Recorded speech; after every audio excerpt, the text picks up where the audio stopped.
My name is Fran, and I've been married for a little over a year. Despite my efforts to earn my mother-in-law's approval, it seemed I had failed. The situation took a turn when my mother-in-law confronted me with a statement that left me stunned. "I'm bringing you back." What return? I was caught off guard, but my mother-in-law drove me to my parents' house anyway. They lived just a few minutes away by car. As we arrived, my mother-in-law shouted out the car window, "Hey, come on out." Inside, a thumping sound echoed through the house. My father came out immediately. "Can I help you?" "I'm sorry, but I need to speak with you. Let's have this conversation inside," my father offered with a smile. My mother-in-law, however, shook her head. "We can talk right here. We're just returning your useless daughter." My father's expression changed to one of disbelief and anger. "What do you mean, useless?" "Exactly what I said," my mother-in-law retorted, expecting my father-in-law to back her up. "You don't understand. I'm telling you, a wife with a monthly salary of just $5,500 is defective." My father's face darkened with rage. I was afraid he might lose his temper completely, but my mother-in-law continued to speak dismissively, as if nothing were amiss. "She's incapable around the house and doesn't earn much. You want to return her?" My mother had come out of the house by then and joined the commotion. Despite the tense atmosphere, my mother-in-law ignored her and continued to address my father. "That's right, I'm returning her, so it's up to the parents to take responsibility." "I understand," my father said with a strained smile. He glanced at my mother, then turned back to my in-laws. "Well then, if you're insisting, we'll take responsibility and shut down the company." "Yes, you should take responsibility and close the company," my mother-in-law responded. "What? You're going to close the business?" She seemed startled. "Which company are you talking about?" My father-in-law, visibly irritated, added, "You're asking us to take responsibility for the company. What else could it be?" Seeing my father's anger, I sighed. When he got like this, there was no stopping him. He was known for following through on his promises. Especially when it came to me, he was determined to make good on whatever he said, and his love for me made him resolute, no matter the challenge. My father's devotion to me has deep roots in my childhood. I was exceptionally frail from a young age, often falling ill and running high fevers that kept me bedridden for weeks at a time. This frequent illness prevented me from attending elementary school regularly or playing with friends. My mother was always by my side when I was sick, but my father's concern was so intense that he struggled to focus on his work, a situation that became a regular part of our lives. His love for me seemed to grow in response to my vulnerability. Both of my parents cherished me deeply, despite my physical weakness. Their affection meant I was showered with books, video games, and other distractions to keep me occupied while I was bedridden. My older brother was envious of the special treatment I received, particularly because of the many gifts I got. Among these, my favorite was a second-hand laptop that had once belonged to my father. Though it wasn't the latest model, it was perfect for me as an elementary school student. It allowed me to draw, play games, and connect to the internet, opening up a whole new world from my bed. This laptop became a gateway to a new realm for me, sparking my early interest in computers. What began with simple drawings evolved into a fascination with computer graphics and 3D design, ultimately leading me to become a graphic designer. After high school, I started working from home as a graphic designer. The transition was challenging. I was self-taught, lacked specialized knowledge, and didn't know how to find work. My physical condition made commuting difficult, so remote work was my only viable option. I took on projects independently, working at my own pace. Despite the challenges, I dedicated countless hours to research and effort, gradually building a reputation. As more people recognized my work and referred me to new clients, my freelance endeavors began to resemble a proper career. 5 years later, I felt a sense of accomplishment and relief as my work gained popularity and respect. At that point, my father came to me with an unexpected proposal. "Would you be interested in creating a commercial for our construction company?" He owns and runs a local construction business that focuses mainly on home remodeling now, having transitioned from building houses on contract. Despite being a small operation with only 3 employees, my father, my mother, and my brother, his company is well regarded in the neighborhood. "Are you sure you want me to do this? If it's a job, will I be paid?" I asked, surprised. "This isn't about you being my daughter," he replied. I genuinely believe you have a great eye for advertising. I was flattered by his confidence in me and deeply touched by the recognition. I felt truly accepted and valued. My design was eventually used as an insert ad in the local newspaper, and I also created a website for the company and posted the ad online. Although the company wasn't known beyond our local area, the feedback was encouraging. Locals approached me to say they had seen my ad and praised it. Their kind words made me incredibly happy. The ad was even turned into posters that were displayed at the company's entrance and on local community association bulletin boards. I can stand on my own feet. I can live independently, I thought with a sense of accomplishment. The posters became quite popular, and rumors began to spread in the community. The daughter of the construction company is a designer who creates their ads. As a result, people started seeking my help with their own advertising needs. One day, an electrician from town came to see me. I hear your daughter is a designer. Can she create ads for us? I'll ask Fran about it, my father said with a smile. The electrician is actually one of our regular clients. Although referred to as the town electrician, his business is a full-fledged electrical construction company that handles everything from air conditioner installations to fiber optic lines and electrical wiring. We often collaborate with them for electrical work during remodeling projects. Fran, could you do this for me? The electrician asked. Of course, I understand how important this is, I replied, agreeing to take on the project. When I later asked my father to deliver the completed advertisement, it exceeded my expectations, and the electrician was thrilled with the result. To show his appreciation, he came to our house with a gift wrapped in a charming envelope, saying, I just wanted to thank you for the excellent job you did. However, it was not the familiar electrician who came to thank me but a young man I didn't recognize. Who are you? I asked. I'm Clark, he introduced himself. My father is the electrician. Clark, the electrician's son, had come to express his gratitude. He had recently graduated from college and was helping out with the family business. So, you're going to become an electrician too? I inquired. Eventually, Clark replied, I plan to take over the business. Well, it looks like we might be friends for a long time then. Yes, I would like that, especially with someone as attractive as you. Me? I was taken aback. Having rarely attended school and never been in a relationship before, I wondered if he was flirting with me. My cheeks flushed, and I felt like a shy child. In the end, we only exchanged personal contact information, not business details. I had never done anything like this before, and I was so nervous that I couldn't sleep that night.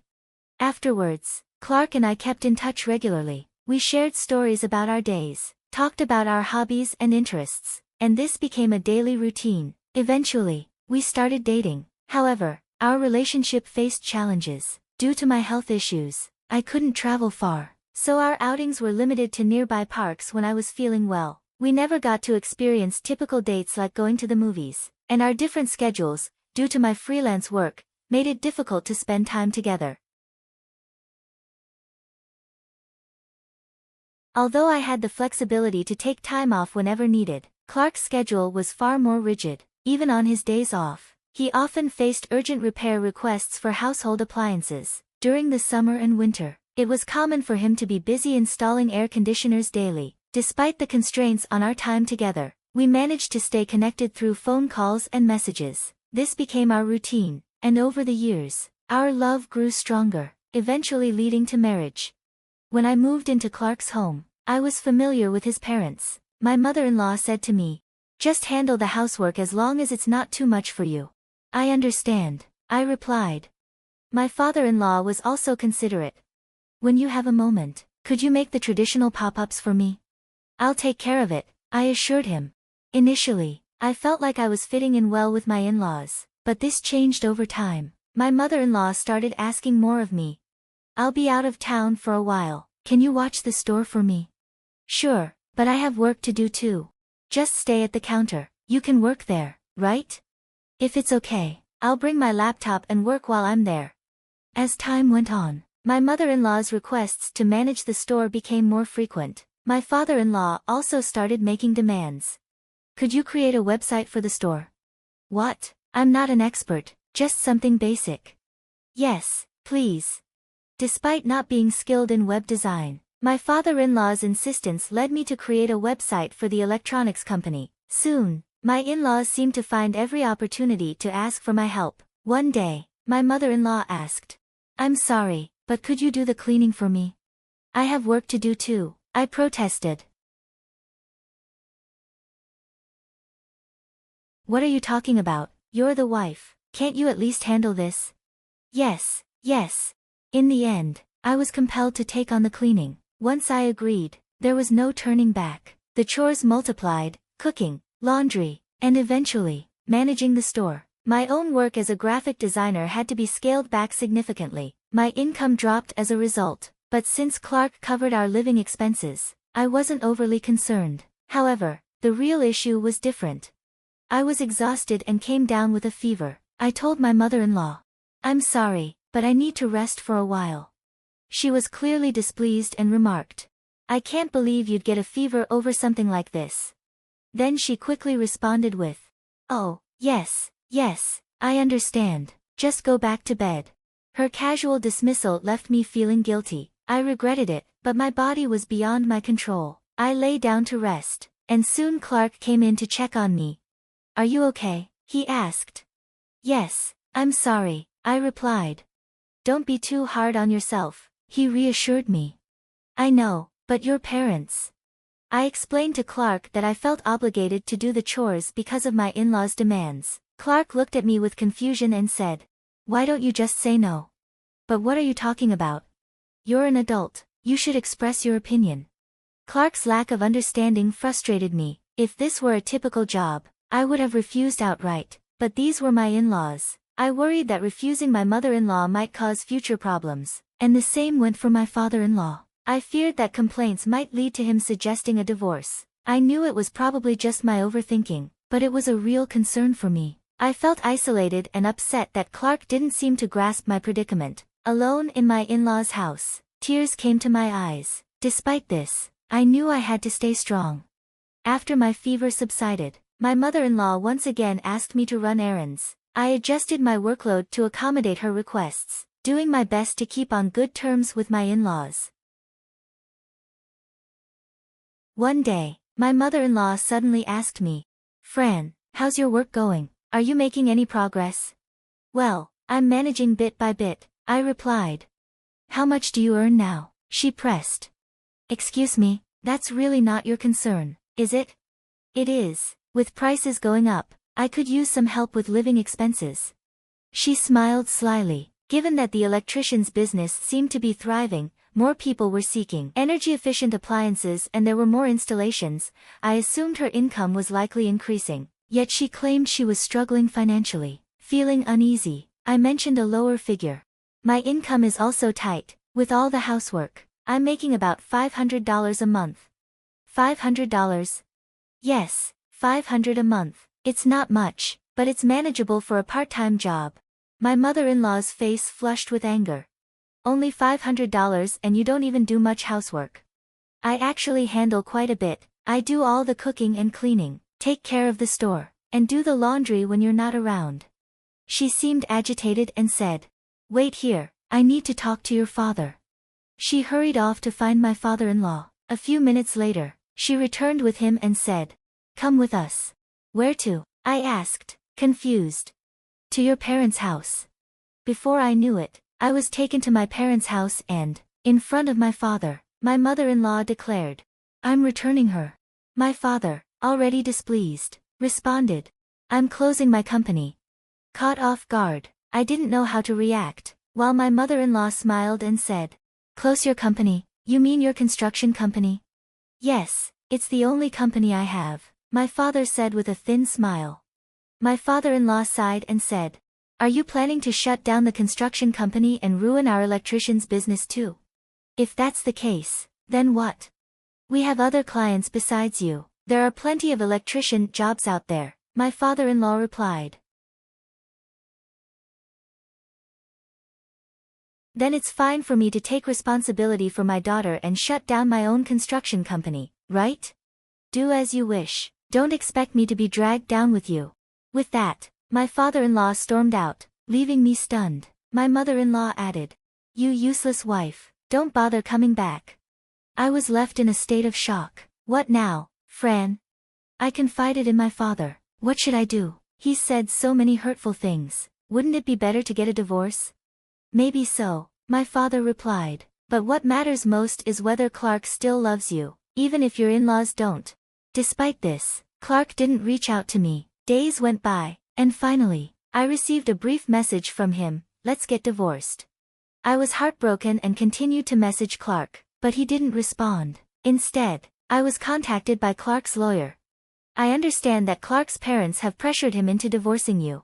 I was at a loss for words. I agreed to the divorce and accepted the alimony and other conditions Clark proposed. Thus, my marriage, which lasted less than a year, ended. Meanwhile, my father's construction company also shut down. However, it didn't close entirely. My brother took over the business, keeping the same location and name but severing ties with Clark's family. This decision severely impacted Clark's family business. Although they continued to have other clients, the situation was tense, especially after the story of my return became a major topic in town. Over time, Clark's family began to be avoided, and more requests were directed to the company my brother had partnered with. Eventually, rumors started circulating that their business was in trouble.